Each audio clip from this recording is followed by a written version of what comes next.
HD. Deve Gowda आज़ाद भारत के 11वें प्रधानमंत्री रहे। साथ ही वो कर्नाटका के 14वें मुख्यमंत्री भी बने थे। एच.डी. देवगौड़ा जनता दल राजनीतिक पार्टी के लीडर थे। एच.डी. देवगौड़ा हर समुदाय जाति समाज के लोगों की बातों को ध्यान से सुनते थे, इसलिए उन्हें माटी का पुत्र भी कहा गया। इसके अलावा एच.डी. देवगौड़ा संसद में अपनी प्रतिष्ठा को भी पूरी तरह से मेंटेन करके चलते थे। उनके काम को लेकर कोई भी कभी भी उन पर उंगली नहीं उठा सकता था।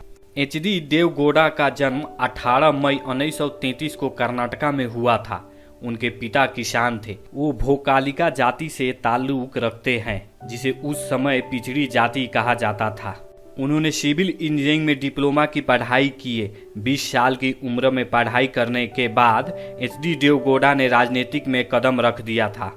उनकी शादी चेन्नम्मा से हुई, जिनसे उन्हें 6 बच्चे हैं। उनके एक बेटे एच.डी. कुमारस्वामी कर्नाटका के मुख्यमंत्री भी रह चुके हैं। राजनीति में आते ही HD. Deve Gowda national Congress party में ज्वाइन किए।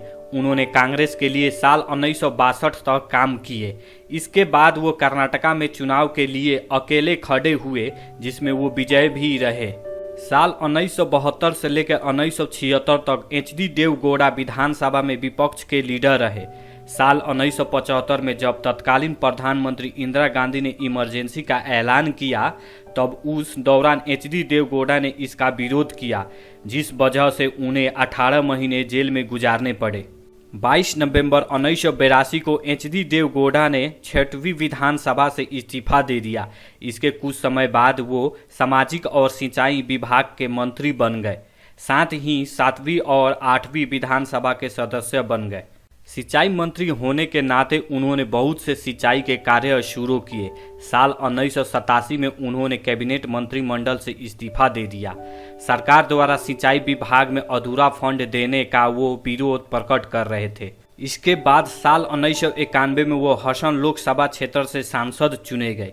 इन सब के बाद एच.डी. देवगौड़ा को एक बार फिर जनता दल पार्टी का लीडर बना दिया गया। 11 दिसंबर 1994 में वो एक बार फिर कर्नाटका के मुख्यमंत्री चुने गए।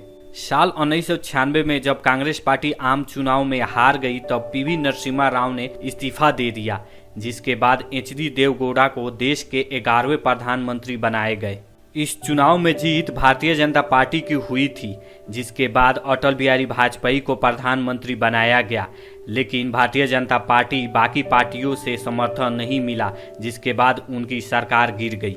इसके बाद एक गठबंधन सरकार, जिसमें नॉन कांग्रेस और नॉन बीजेपी नहीं थे, बनाई गई। इस गठबंधन सरकार के लीडर एच.डी. देवगौड़ा बनाए गए। प्रधानमंत्री बनने के बाद एच.डी. देवगौड़ा ने कर्नाटका के मुख्यमंत्री पद से इस्तीफा दे दिया। एच.डी. देवगौड़ा ने 1 जून 1996 से 21 अप्रैल 1997 तक प्रधानमंत्री रहे। एच.डी. देवगौड़ा ने देश की नीची जाति के हक के लिए बहुत से कार्य किए। कर्नाटका की स्थिति को सुधारने में देवगौड़ा का योगदान हमेशा याद किया जाता है।